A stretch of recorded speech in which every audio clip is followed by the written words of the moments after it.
24 марта 2004 года утром по приказу президента 8 вертолетов и сотни военных выдвигаются в логово преступного клана для уничтожения главных мафиози страны, держащих в страхе мирное население региона. Я дал указ ликвидировать преступный клан вместе, и я не сожалею ни одной секунды об этом. По моему указу с вертолетов был произведен обстрел и выпущены ракеты. Двое местных криминальных авторитетов ликвидировано. Около 40 человек задержаны. 16 лет назад в ходе спецоперации в Сванетии были убиты Евгений и Амеха Апрасидзе. Правительство обвиняет местных мафиози в убийствах, похищениях людей и вымогательстве. Мы приняли вызов от криминального мира и покончили с тем временем, когда правительство могло закрыть глаза на преступления.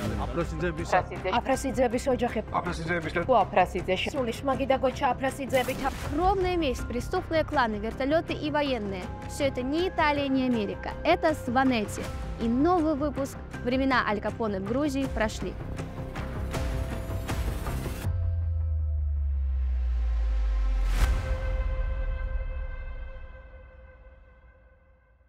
В 1907 году карета российского казначейства перевозила деньги из почты в Тифлисское отделение Госбанка. Действие происходило в центре Тифлиса, на Ереванской площади, ныне Площадь Свободы. От бомб экспроприатов погибло множество людей, но из-за того, что номера крупных купюр были загодя переписаны и стали всем известны, частью награбленного преступникам воспользоваться так и не удалось. Тифлисская экспроприация была организована большевистским центром во главе грузинского революционера с партийной кличкой Коба. Уже тогда вовсю расцветали грузинские криминальные традиции. Именно благодаря сотрудничеству с грузинской преступностью революционер Коба, он же Иосиф Сталин, медленно, но верно восходили по карьерной лестнице наверх к коммунистическому бесклассовому обществу. Уже тогда и во власти, и в уголовном подполье грузины занимали лидирующие позиции. Формирование грузинских криминальных традиций началось задолго до Октябрьской революции. Как результат, казалось бы, в 90-х годах правительство Грузии утратило контроль над несколькими регионами страны, которые находились под управлением местных преступных кланов, как, к примеру, Абхазия, Южная Осетия, она же Самочабла, Аджария и Сванети. И последняя формально была зависима от Тбилиси, но на практике дела обстояли иначе.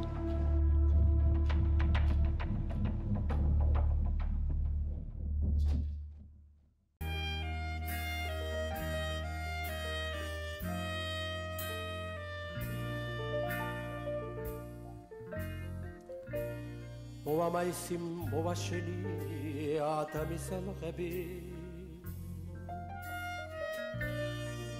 მოიტან შენს ფერყვავილებს და შენ სურნელება მოვამაისი შენ კი აღარ დამელოდები და მე არ ვიცი რა მეშველება. Я был в Сванети. Говоря это, люди имеют в виду верхнюю Сванетию со столицей Месте. Месте, как центр системы, притягивает самые важные и интересные сателлиты этой горной исторической области. Но не стоит забывать и о нижней Сванетии с центром Лентехи, которая, конечно, не так богата, как ее сестра, но ведь это тоже Сванетия. Историческая древняя Сванетия была гораздо больше современной. Она распространялась еще и на Личхуми, Рачу, часть Абхазии, возможно, даже и на Двалетию.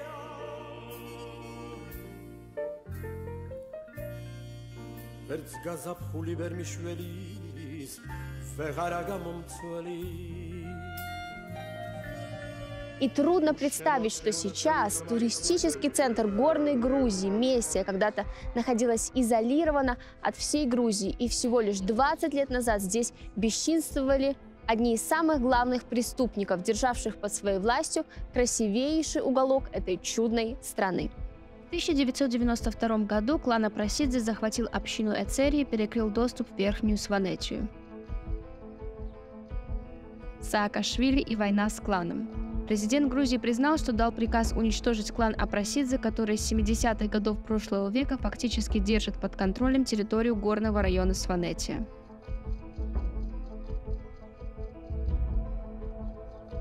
Михаил Саакашвили доволен результатами спецоперации в Сванетии. клан Апрасидзе мог быть связан с фактом похищения брата известного грузинского футболиста Кахи Каладзе. Правоохранители изучают трупы, найденные во дворе Апрасидзе в Сванетии. Следствие не исключает, что один из обнаруженных останков принадлежит брату Кахи Каладзе, Ливану Каладзе. В марте 2004 года члены преступной банды Апрасидзе были уничтожены во время полицейской спецоперации в Мести, после того, как оказали сопротивление при задержании.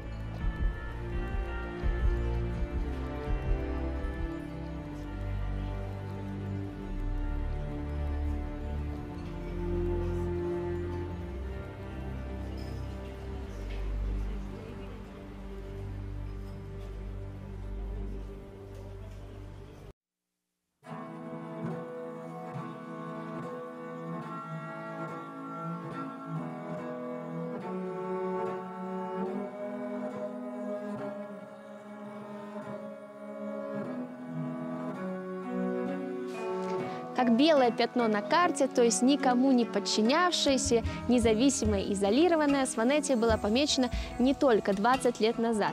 Так, к примеру, в 15 веке князья Дадашкеляне захватили несколько западных обществ Верхней Сванетии. Но в южных отрогах главного Кавказского хребта, где возвышается гора Ужба, часть Сванетии навсегда удалось остаться вольной, не знавшей власти князей-феодалов. Поэтому большая часть региона так и осталась никому не подконтрольной, и название ее было «Вольная Сванетия».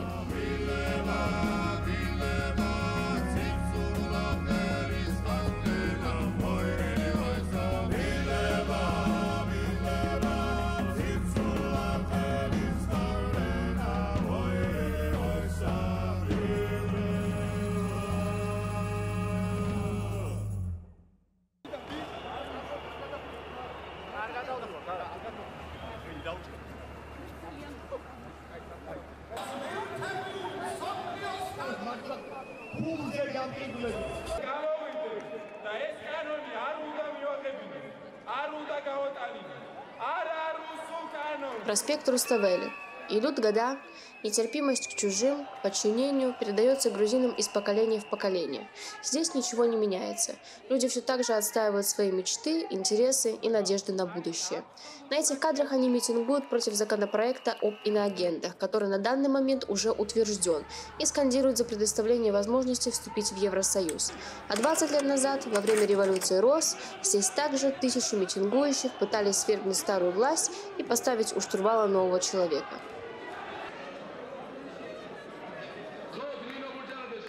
Когда Саакашвили пришел к власти, одна из первых его целей была воссоединить Грузию и вернуть ей неподконтрольные области. Взамен на это Миша обещал дать людям современную инфраструктуру и возможность зарабатывать на туризме.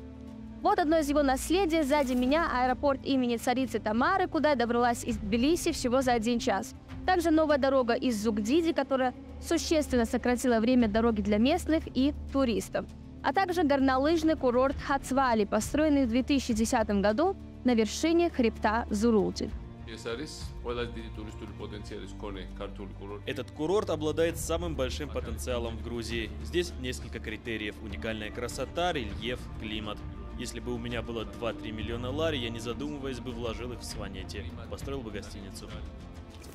И кто-то за это Мишу любит, кто-то, наоборот, выступает за грузинскую мечту и не может забыть отнятое Мишико, это так его называют здесь местные, бизнесы, теневые налоги и полицейский беспредел.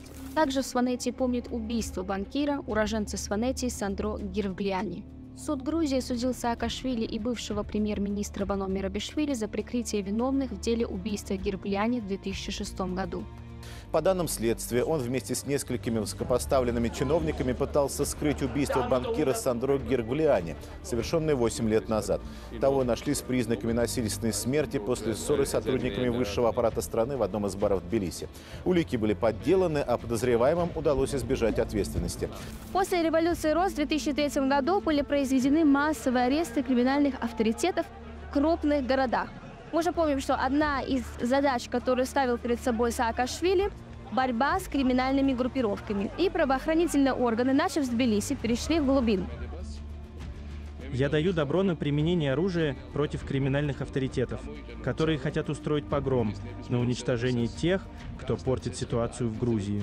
Мне не жалко пули для таких людей, и в случае любого бунта я дам зеленый свет на применение любого оружия против преступности. Дело доходило до военных операций и прочесывания деревень и отдаленных горных ущелий, где пытались скрыться криминальные главари.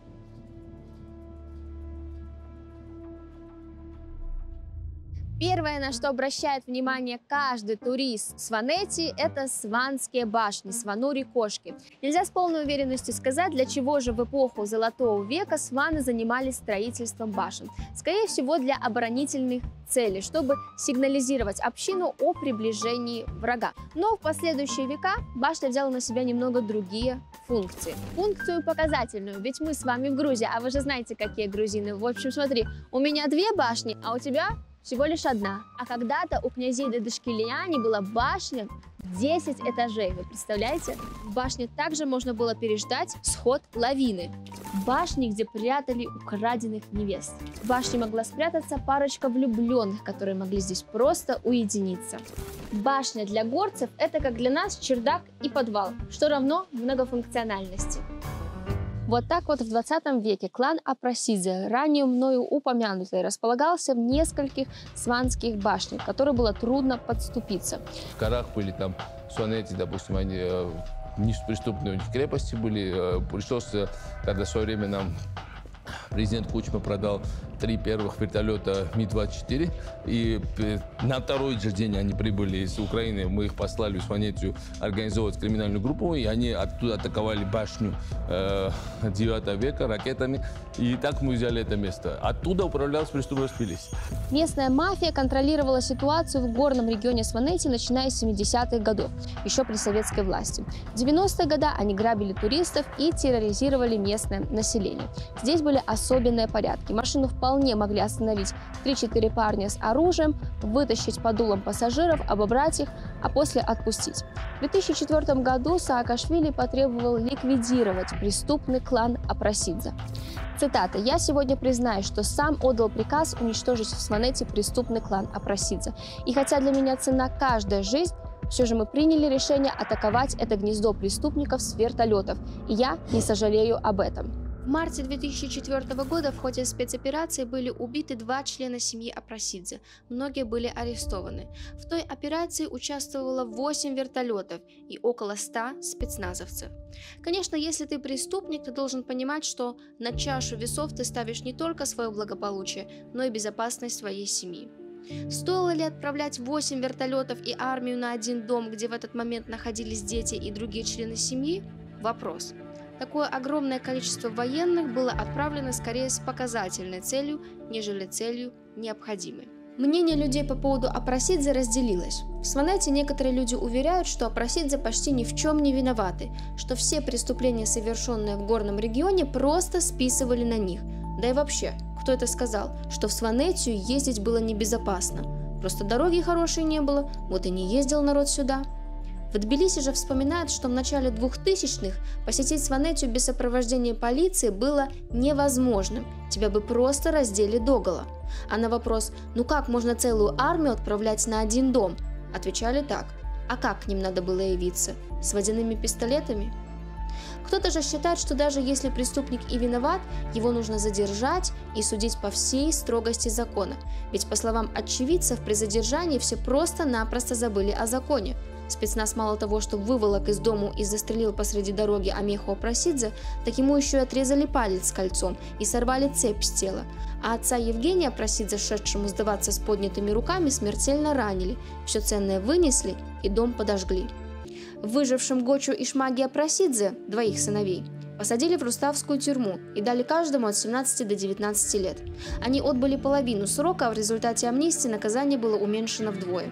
В тюрьме Апрасидзе перенесли ужасные мучения и бесчеловечное обращение. Как продолжение истории, в мае 2005 года сотрудники МВД Грузии на основе оперативной информации обнаружили неизвестное захоронение в высокогорной Сванетии. Неподалеку от дома криминального авторитета Апрасидзе откопали 8 трупов.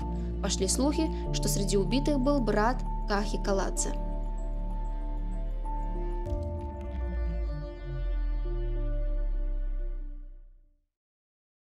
Каха Каладзе. Ну кто с девчонок не знает про красивого и стильного мэра Тбилиси? В 2001 году итальянский Милан подписывает сотрудничество с 23-летним Кахой Каладзе. С Миланом он выиграл 1 чемпионат Италии, 2 раза становился победителем Лиги чемпионов, по 1 разу становился победителем Суперкубка УЕФА и клубного чемпионата мира. Дальше Кахе предстояло взбираться по карьерной лестнице наверх, в пост вице-министра Грузии и в дальнейшем мэра Тбилиси. Но свалившаяся на голову популярность, деньги и признание стоили Кахе очень дорого. В мае 2001 года брат Кахи, студент-медик Ливан, был похищен прямо на заполненной площади у Тбилисского госпиталя, где молодой человек наблюдался из-за проблем с сердцем. Бандиты в масках просто взяли парня под руки и увели в машину.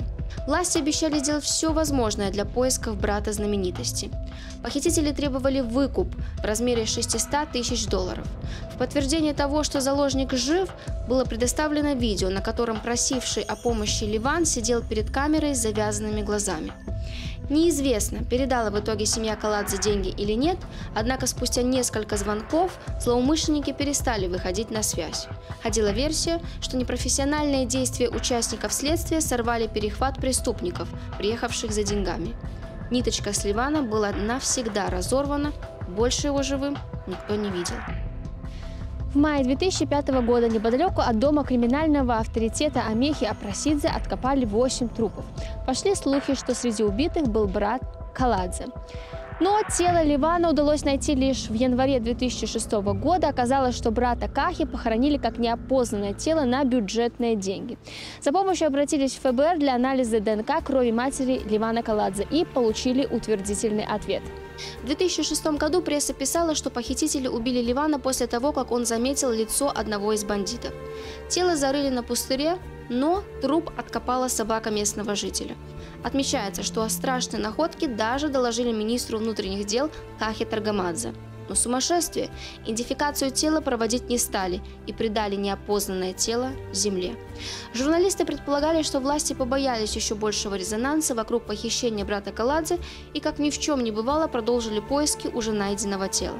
Что касаемо о 8 трупах, найденных возле дома Апрасидзе, некоторые говорят, что трупы вовсе и не трупы, а останки умерших людей XVIII века.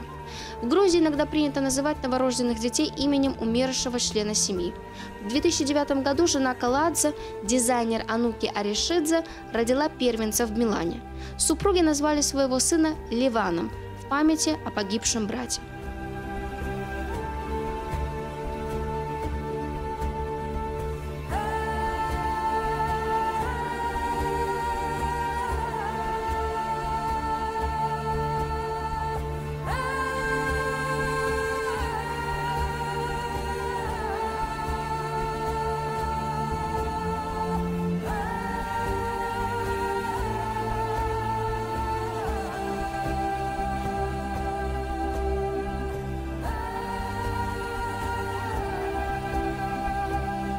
Как и в любой горский уголок Грузии, христианство в Сванетию пришло с опозданием, но пришло, поэтому местия пронизана храмами.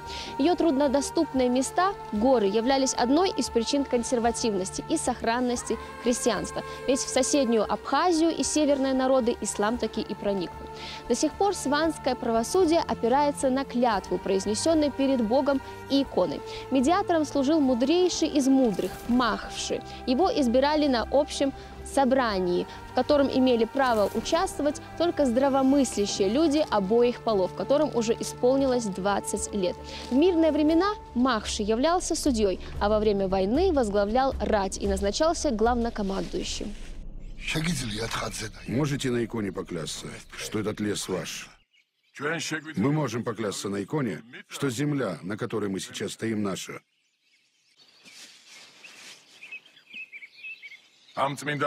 Клянусь перед этой святой иконой, что земля, на которой мы сейчас стоим, наша, семьи Рекчиани.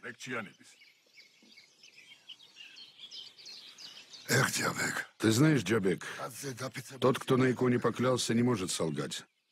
Этот лес принадлежит им, семье Рекчиани. Кровная месть в Сванете, вендетта или по-свански лицври, изнуряла страну еще больше, чем постоянные войны с внешними врагами. Война шла не только между отдельными селениями, но и домами. Достаточно было сказать обидное слово или пнуть ногой собаку, чтобы получить пулю в лоб. Здесь месть кровью является обычаем, обязательным законом, которого никто не мог нарушить. Посмотрите. Здесь перечислены 200 исчезнувших сванских фамилий. Не осталось ни потомков, ни одного родового гнезда. Может, положите конец вашей вражде и прекратите проливать кровь друг друга. Мне ничья смерть не нужна. Я хочу жить мирно, иметь семью, детей. И мы хотим мира. Тогда поклянитесь на иконе, что с этого дня ни вы, ни ваши потомки не будете питать друг другу кровной вражды.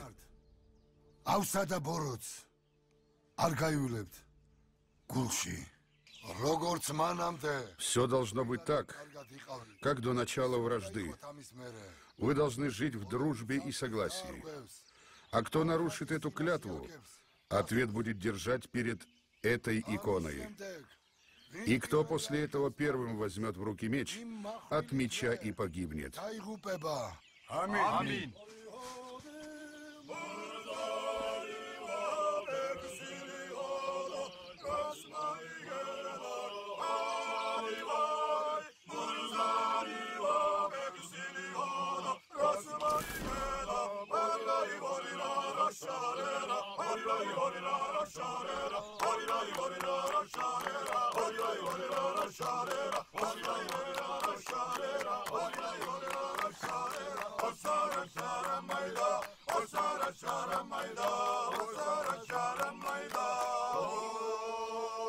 Древнегреческий географ и историк Страбон писал: «Сваны – могущественный народ, я думаю, самый храбрый и отважный вообще на свете. Они в мире со всеми соседними народами». До 30-х годов 20 века сваны выделялись отдельной народностью, но затем в последующие переписи не выделяли их отдельно и включали, как и сегодня, в состав грузин. Как вообще отличить сванов от других субэтнических групп грузин? Во-первых, по сванской шапочке, а во-вторых, по окончанию фамилии Ани. К примеру, вор в законе Тариэл Аниани, клан Апрасидзе, предположительно потомки Дадашкилиани, Джаба и Асилиани, политик, писатель и вор в законе. Очень разносторонний человек. Глава банды Мехедриони. Бога Чиковани, вор в законе. У него, конечно, могут быть не сванские, а мигрельские корни, но фамилия Чиковани берет свое начало в Сванете, а потом она уже перекочевала из Сванети в Имерети и Самодрелу. Если вы знаете, какие у него корни, дайте знать. Тут давайте быстро вообще пробежимся по интересной теме грузинские фамилии. Ани – это сваны, но тут стоит добавить оговорку, что человек может иметь армянскую фамилию, которая, как мы знаем, заканчивается на ян. Но из-за того, что в грузинском языке почти все слова заканчиваются на гласные, к окончанию я мы добавляем гласную и. И в результате получается Яни-Ани. Поэтому человек может быть сваном, а может просто иметь армянские корни. Фамилия с окончанием Ани звучит очень аристократично. Из истории мы знаем князья Дадияни, князья Арбеляни. Ия-Ава – это мигрелы, Гамсахурдия, Акуджава. Уши, Лазарь, Маруши, Ури, Хевсуры, Пшавы, Тиулети, то есть горские народы, к примеру, Звиадаури. Швили, скорее всего, зародилась в Кахете, что значит потомок, Саакашвили. Дзе, такое же самое значение, в основном распространилось на Западе. Тутберидзе, Абашидзе.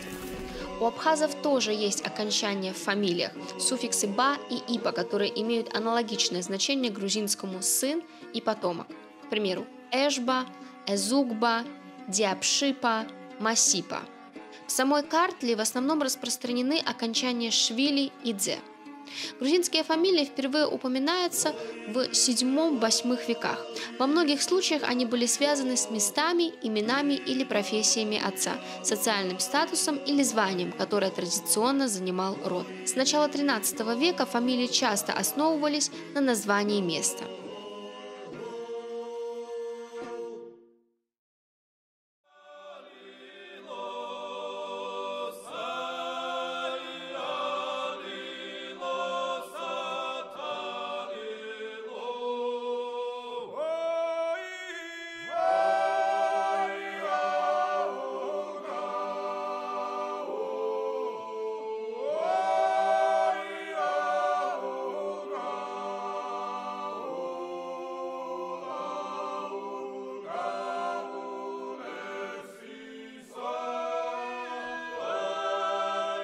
Сванетия славится двумя языками – ледниковым и сванским. Первый длиной в 6 километров находится в 10 километрах от Мести, второй же находится под угрозой исчезновения. Да, сванетии говорят не только на грузинском, но и на сванском языках. Сванский относится к семье картвельских языков, но не имеет своего собственного алфавита, заимствуя его у грузинского языка. Официальное преподавание сванскому языку нет. Также число носителей с каждым годом сокращается, и в данный момент на нем говорят около 30 тысяч людей. Напомню, что на территории Грузии также распространены лазский и мигрельские языки. Скорее всего, сванский язык отделился от своей языковой семьи в момент изолирования сванов от других, и, находясь в замкнутом и труднодоступном месте, язык развивался своим ходом, отдельно от грузинского. Поэтому грузины будут мало что понимать, слыша сванскую речь. Забраться на сам язык без снаряжения будет проблематично. Обычно люди доходят вот до этого места и идут обратно. Можно подойти, конечно же, поближе, но будьте осторожны, в самом леднике много камней, которые летом и осенью при таянии скатываются вниз.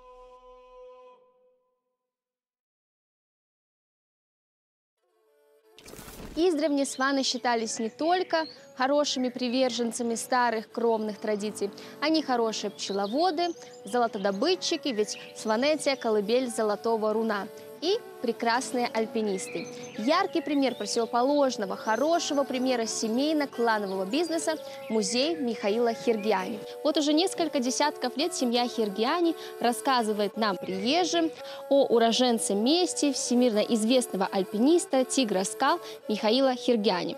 Когда Миша шел по скалам, не думалось о технике, просто смотрелось. Так это было красиво. Детство и юность Чхумлиан, его родное имя, провел в Сванетии.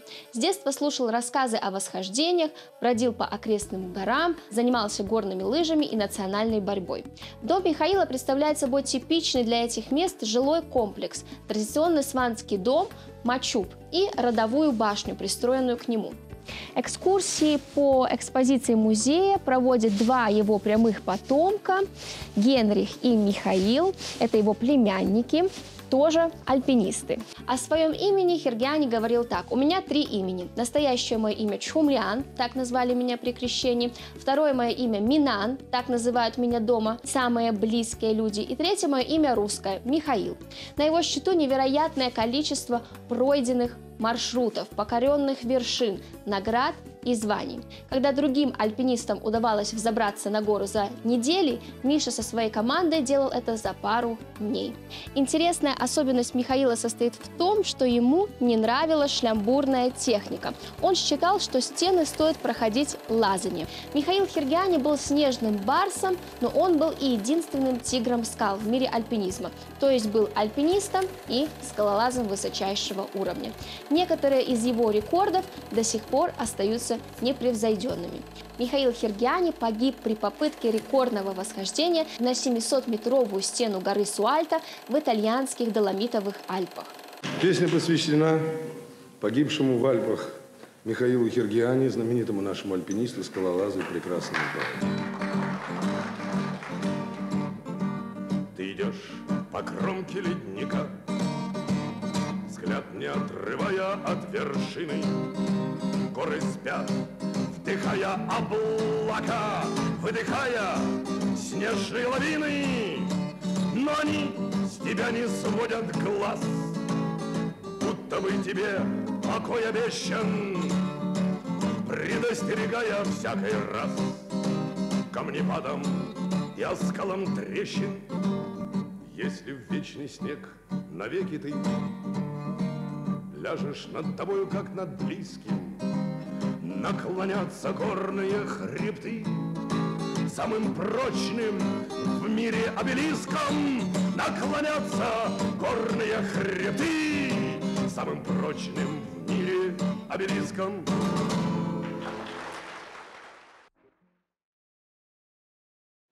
Как свет, Миша прославлял свой славный край. Весь Союз его знал, а вместе с ним и Сванетию. Но померк свет и над солнечной Грузией, и над всем Союзом набежали серые тучи конца 80-х. А теперь запомни, ты теперь пацан, ты теперь с улицы, а кругом враги. Союзному правительству пришлось признать существование в стране организованной преступности, которая обслуживала запросы правящей элиты в обмен на ее покровительство. Уровень жизни в стране просел гораздо сильнее, чем в других республиках СНГ. Система государственного управления практически перестала функционировать, а многие сектора экономики стремительно криминализировались. После получения страной независимости грузинская организованная преступность оказалась под сильным влиянием традиционной криминальной элиты, так называемых воров в законе. В то время организованная преступность была под огромной проблемой, поскольку проникла во все сферы общества, и ее идеология становилась доминирующей. Слово «вор» Курдий звучало гордо и солидно, причем кое-где по инерции произносится с тем же пафосом и сейчас.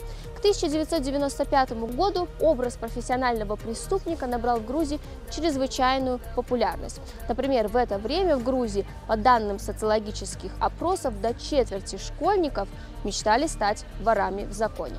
Я не убийца, я вор. Я не убийца, я никого не убил. Значит, ты коронованный вор в законе, да? Да, конечно. Коронован в Грузии был? Да. А в каком году? Что помню, что? А? Не, на свободу. А сколько раз ты сидел? А какие статьи, за что? За что? За кражу, за надзор, за нож подкинули, как вы сейчас. А. Грузинское руководство рискнуло пойти на радикальные меры, были введены уголовное наказание не только за само преступное действие, но и за официальное исповедование воровской идеологии. Понятия запрещали вору в законе отрицать свой статус, поэтому полиция просто спрашивала человека, является ли он вором, и после признания сажала его на 10 лет. Известно, что наибольшее количество воров в законе в Советском Союзе было именно из Грузии. И мне говорили, что президент Саакашвили сказал им четко: или вы раскороновываетесь, или официально заявляете, что вы больше не являетесь ворами в законе, или садитесь в тюрьму, или уезжаете. И говорят, был еще пятый вариант: или вас просто отстрелят. Ну, конечно, мы приняли закон очень жесткий. Мы приняли закон, чтобы... У них же как было? По воровским законам, если тебя спрашивают, ты вор или нет, да, он не имел права говорить, что он вор. Сам этот закон был принят еще в 2004 году. Назывался он «Законопроект об организованной преступности и рэкете». Смотрелся он весьма недемократично и сразу начал вызывать протесты, что и неудивительно. Я фамилия, имя, отчество? Первый Тенгиз Надарович. Место и год рождения? Город Тбилиси, 1973. Вы ранее судимы? Да. Вором себя признаешь? Конечно. Однако обезглавленный преступный мир начал впадать в хаос и разбегаться. Криминальные авторитеты стали превращаться в безработных. Ужасающим оказалось положение отправленных в тюрьму воров, потому что их отправили в специальную тюрьму, где у них не было никаких привилегий. Например, они не могли собирать деньги с других заключенных. Их даже запретили пользоваться мобильными телефонами, что отрезало их от остального преступного мира. Машину украли, а потом в тюрьме сидел вор в законе, у него был телефон, и он там оттуда управлял всем этим. Сейчас воров в законе посадили в подвал. Все тюрьмы заглушаются, там нет мобильной связи. Эта мера даже вызвала тюремный бунт в 2006 году. Они устроили несколько бунтов.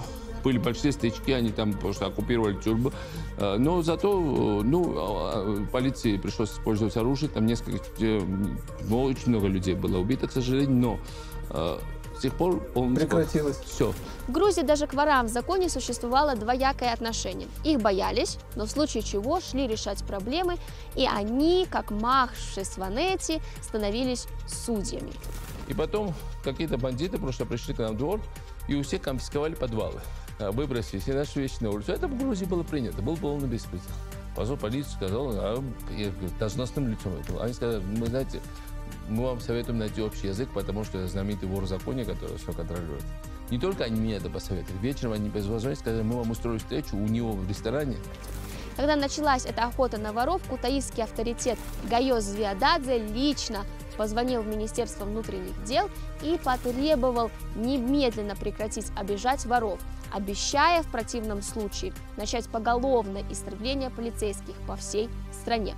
Власти страны на это ответили с юмором. Конфисковали шикарный особняк Ги в Кутаиси и открыли в нем отдел полиции.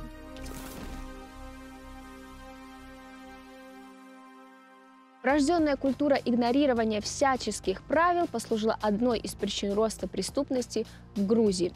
Быть верноподданными у них не получается. У сванов свой устав и свои традиции, которые нам никогда не понять, ведь мы с вами не росли в горах. Мафия на памяти не только в Сванетии была, она во всей Грузии, во всем Союзе была и есть. И тут стоит уметь провести тонкую черту между зверской преступностью и местными кровными традициями. Называйте это как хотите. Отсутствие цивилизованности, ума, рассудка, но вот так они решали проблемы. Поэтому нам, равнинным, тяжело понять вендетту итальянцев или грузин. Местный ландшафт, время, окружавшие народы сформировали индивидуальную черту Сванети. Грузия – это не только хачапури и хинкали, а Сванети не про сванскую соль и шапочки. Здесь есть свои проблемы, про которые мало кто знает. Надеюсь, у меня не получилось романтизировать криминальную культуру в Грузии и как-то испортить общее впечатление о Сванети. Здесь хорошие, прекрасные люди, так что приезжайте сюда. Так, прошли ли времена Аль Капоне в Грузии? На момент правления Саакашвили результат был явно налицо. Ту Грузию, какую описывает Михаил Гигалашвили в «Чертовом колесе», серую, наркоманную, страшную, удалось поменять. Были применены жестокие и быстрые методы, которые многим не пришлись по душе, но они были действенными. Жертвами террора во имя РОС пали многие. Как один из первых реформаторов на постсоветском пространстве, Саакашвили делал все в первый раз, поэтому ошибок не удалось избежать. Говорят, все то, к чему пришел Миша, опять идет на спад. После подчинения Российской империи первооткрыватели застали сванский народ почти первобытным, сильно впечатлительным, неумолимым в кровомщении, но помнящим и понимающим добро. А слова «добродушие» и «признательность» они знали не понаслышке. И на этой доброй ноте я закончу свое повествование.